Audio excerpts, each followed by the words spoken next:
Hey guys, Tyler here with the Kingdoms trading card game, and thank you so much for clicking on this video. Today's video is video number 8 of my 12 days of Christmas YouTube uploads, and today is going to be a spicy one for you.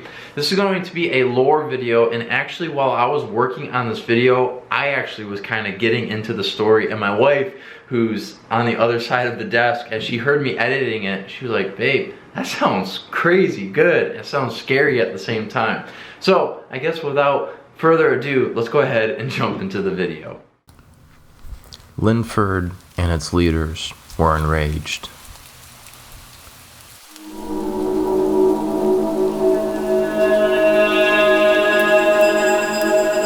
The Writings. Linford's Siege on Estercrest.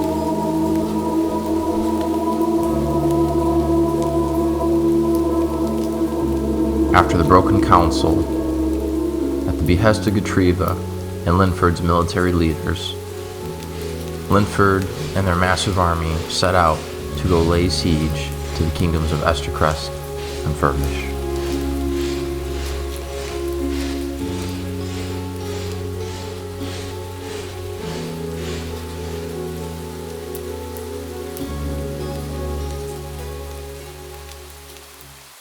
Their first target was Estercrest because they were geographically located closer to Linford than Furbish, and by far the more formidable of the two opponents. Because of the three kingdoms' previous good relationship, Linford was aware of the small village that laid at the bottom of the mountain of the kingdom of Estercrest.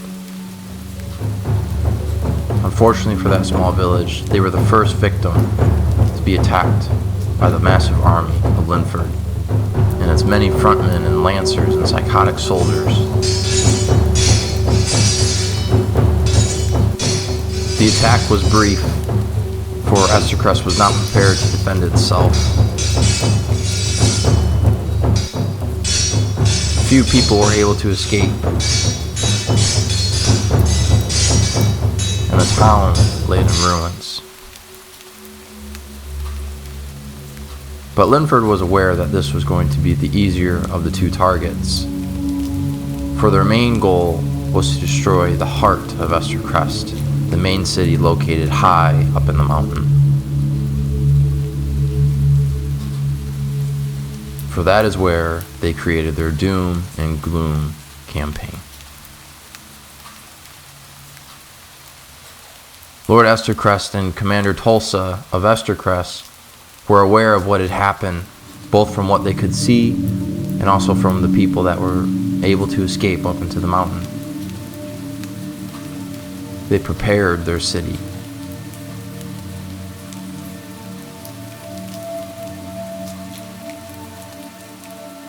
Because Linford knew this was going to be a difficult fight, they needed to first try to outlast the kingdom of Estercrest up in the mountain, to hopefully weaken them so when they did go to attack, they would be successful.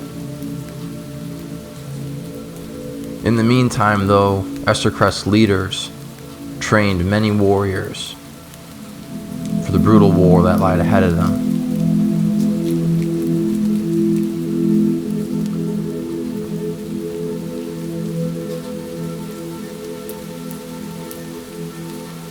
Though they had mighty walls that they had built, they needed to be prepared for anything.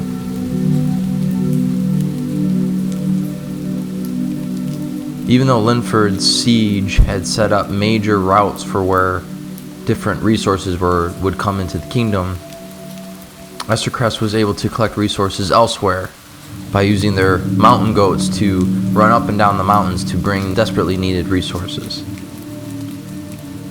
The eagles of Estercrest were able to fly around and see what was going on, though at Linford's hawks made it difficult for them at moments.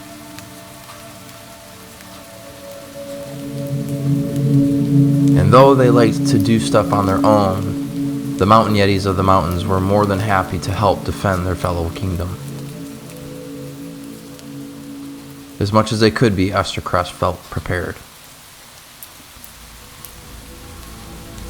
The time came in 123 TB that Linford felt it was ready to officially launch its full assault on the kingdom of Estercrest up in the mountain. With their large army, they began to march up the mountain.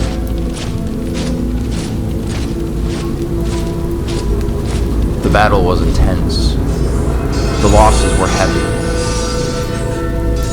At any moment, it was hard to tell who was in favor in the battle.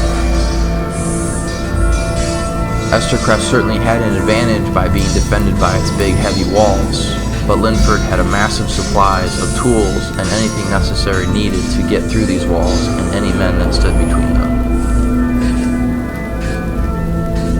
The walls did break, and they were able to get through. The bloodshed and the fighting that happened in here, right in the front of the village of the city of Estercrest, was brutal.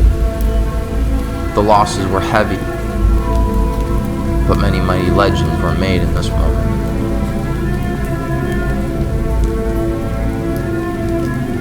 The Tulsa Guardsmen and the Estercrest soldiers were valiantly led by their fearless legend of Esbrook.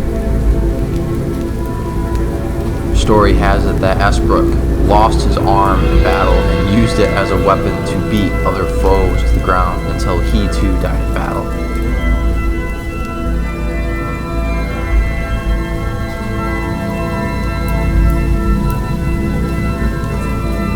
Despite Linford's numbers and their elite leaders and their powerful legends as well, they were not able to keep their assault. For Estercrest had prepared too well and was too fortified to fully break them. The mountain yetis were ripping men apart. The Tulsa Guardsmen were ready to take any sword that came their way. And for Linford, they still needed to go attack the kingdom of Furvish. And with losses so heavy, they weighed their options and decided to end their siege on the kingdom of Estercrest.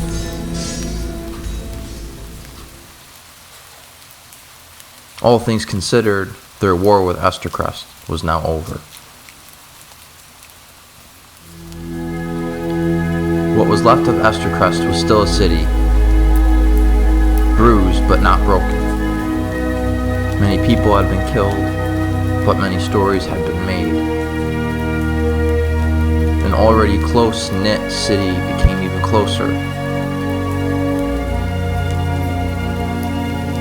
But for their friends down the mountain and south of them, the kingdom of Furvish, they knew that they needed to warn them of what was going to happen. So sending a note with some of their surveillance eagles, they sent them on flight to the kingdom of Furvish to prepare them for what they were about to face.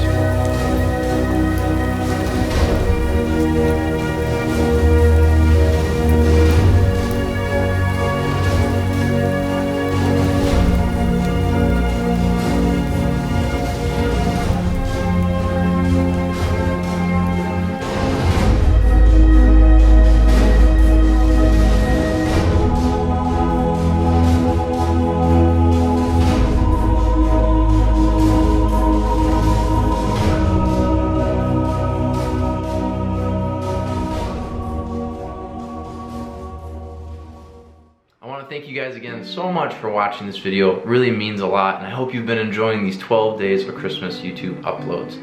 I do want to end this video with a Bible talk. In the book of Matthew, specifically the Sermon on the Mount, so Matthew chapter 5 through 7, Jesus gives a long sermon, and one of the things that he talks about is anxiety and anxiousness. And at the end of the day, he tells his disciples and the crowd that's listening to him, he tells them, don't be anxious, because God is looking after you and God will take care of you. And that at the end of the day, even the worst case scenario, everything will be all right. So maybe you're anxious, maybe you struggle with anxiety. Work on giving it to the Lord. If you are feeling anxious or you're having an anxiety attack or you have something coming up that's making you a little bit nervous, give it to God. And what do I mean by give it to God? Say, God, I'm really stressed about this. I'm really nervous about this. God, can you help me? Can you give me peace? Can you give me hope? Can you give me joy? You know what's even better is that God has given us other friends that are Christians that we can call or text or send a message on Discord and say, hey, can you pray for me? I'm kind of feeling anxious right now, and I'd like for that to go away.